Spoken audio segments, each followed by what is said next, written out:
नमस्कार. गौरी पूजा सिस्टर चॅनलमध्ये सर्वांचे स्वागत आहे.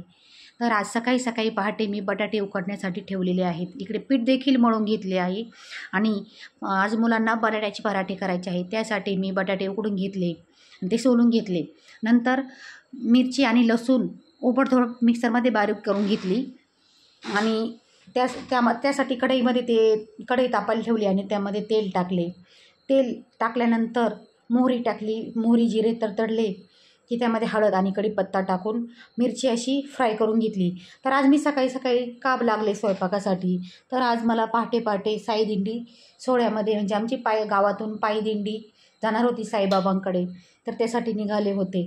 तर त्यासाठी मी आज लवकर मुलाला 7 वाजता शाळा असते, त्यामुळे लवकर आपला डबा होण्यासाठी मी लवकर उठले. आमच्या अक्कांना एवढा सर्व स्वयंपाक होणार नाही, त्यामुळे लवकर उठलेले होते. आमच्या अक्कांचे कंबर दुखते आणि मग म्हटलं आपलं आपण मुलांचं सर्व स्वयंपाक वगैरे आवरून जावे. मग बाकीचे राहिलेले थोडे कामं अक्का करतात, पण हे सगळं त्यांना होत नाही ना, म्हणून मी पटकन सगळ्यांचे चपात्या, बटाट्याचे पराठे वगैरे करून घेतले. आमच्या दादाला ना बटाट्याचा पराठा खूप आवडतो, म्हणून आहे ना तो मला म्हटला, मम्मी मला काहीच नको दे, मला फक्त बटाट्याचे पराठे दे. मग मी आता ते शिजवलेले बटाटे आहे ना ते सगळे असे कुस करून घेतले. जास्त बारीक पण शिजवून नाही दिले आणि जास्त असे कच्चे पण नाही ठेवले. असे थोडेसे त्याच्यामध्ये ना असे ठोसर पण असे कडक थोडंसं राहिलं पाहिजे. दाताखाली आल्यानंतर एकदम छान लागतो. मग आता ते मिरची परतल्यानंतर ते बटाटे देखील टाकले आणि चवीनुसार मीठ पण टाकलं आणि सगळं एकजीव करून घेतलं. एकजीव करून घेतल्यानंतर ते पूर्ण परतून घेतली बटाट्याची चटणी. आता ही आपली अशी परतून झाल्यानंतर बटाट्याची चटणी तयार झाली आणि आता मी लगेच आहे ना बटाट्याचे पराठे करून घेणार आहे मुलांसाठी. तर आता हे तेल आपलं तवा तापवायला ठेवला, त्यावर आहे ना गावरान तूप ते पण ठेवलं.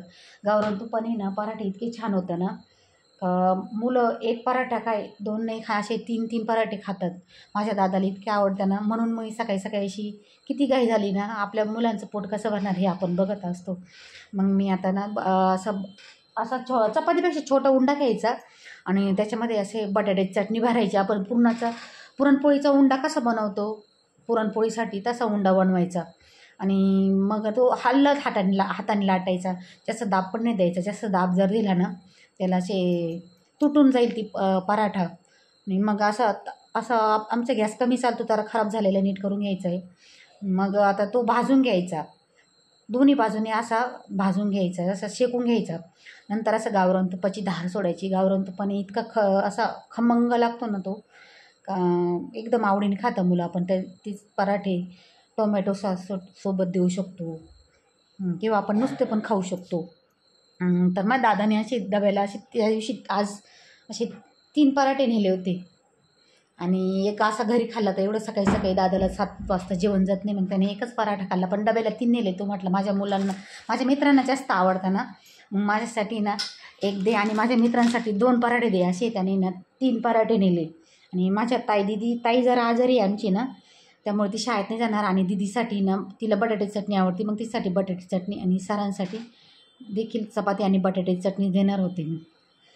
तर आता मी ना सगळे असे दादाचे ना 1 खायला दिला आणि 3 पराठे करून घेतले. तर आता मी दादाचे पराठे करून आहे ना त्याला देणार आहे जेवायला आणि जे पराठे राहिलेले होते ना ते पण बनवून घेतले आणि त्या दादाचे डब्यामध्ये ते पराठे भरून घेणार आहे आणि मग चपात्या करून घेणार आहे. आज जरा गडबडच मला आवरायला.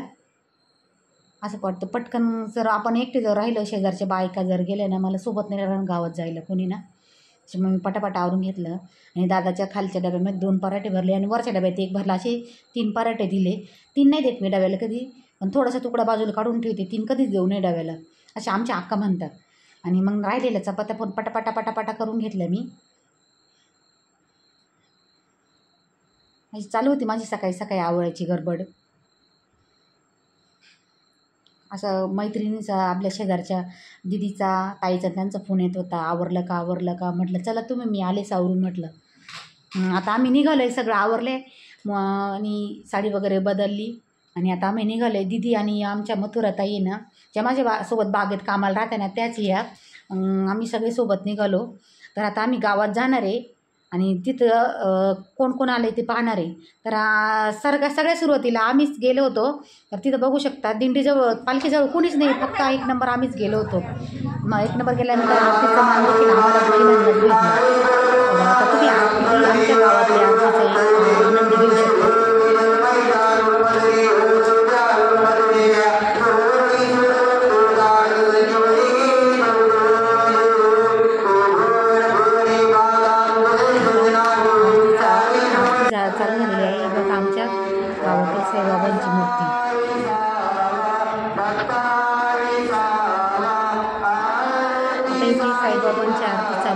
चालू आहे.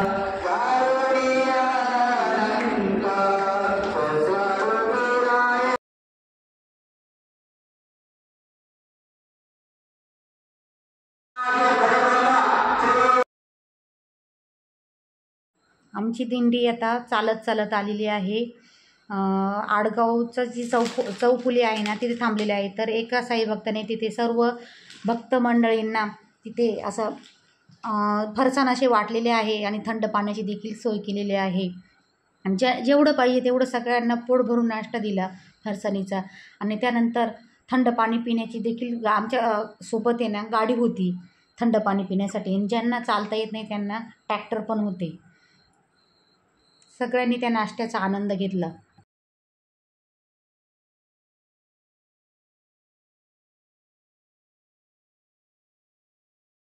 मी चालत चालत गेल्यानंतर काही अंतरानंतर आणि साईबाबांच्या पादुका ज्या होत्या त्यासाठी काही महिलांनी देखील खांदा दिला.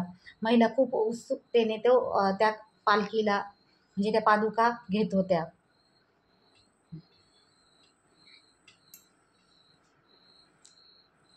असं एक एक करून सगळ्यांनी त्या पादुका घेण्याचा आनंद लुटला. सर्वांच्या चेहऱ्यावर असा आनंद होता.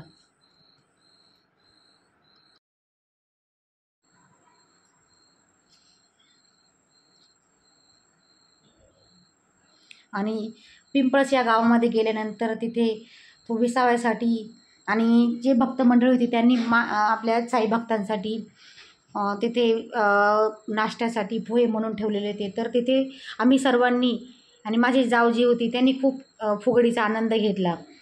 आणि इथं बाकीच्या महिला देखील आमच्या गावातल्या ज्या महिला आहे ना त्यासुद्धा रिंगण घालून असा त्या भजनाचा आनंद घेत होत्या. आणि आमच्या गावातील वारकरी इतके छान भजन गातात ना. तर आता तुम्ही ऐकू शकता ते भजन किती सुंदर गात होते. ते इतके आनंदात होते ना, नाचून डोलून ते भजन म्हणत होते. आता ते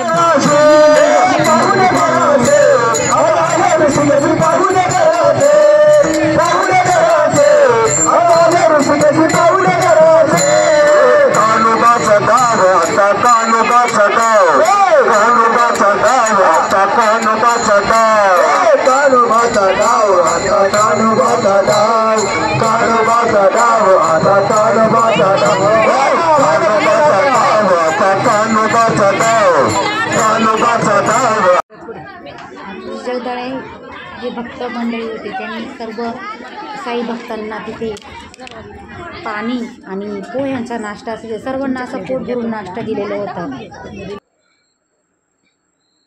इथे सर्वजण त्या पोह्यांचा आनंद घेत आहे. आणि आम्ही जेव्हा साईबाबांच्या मंदिराकडे गेलो त्यावेळेस आमचे सर्वांचे फोन जमा करून घेतले होते. त्यामुळे आम्हाला काही फोटो पण घेता नाही आले आणि व्हिडिओ पण नाही काढता आला. आणि मग आता आम्ही भोजनालयात गेलो. आम्हाला फ्रीमध्ये कुपन दिले होते त्यांनी. तर सगळेजण आम्ही महिला जेव्हा होतो माझी जाऊबाई होती माझी शेजारी बसलेली.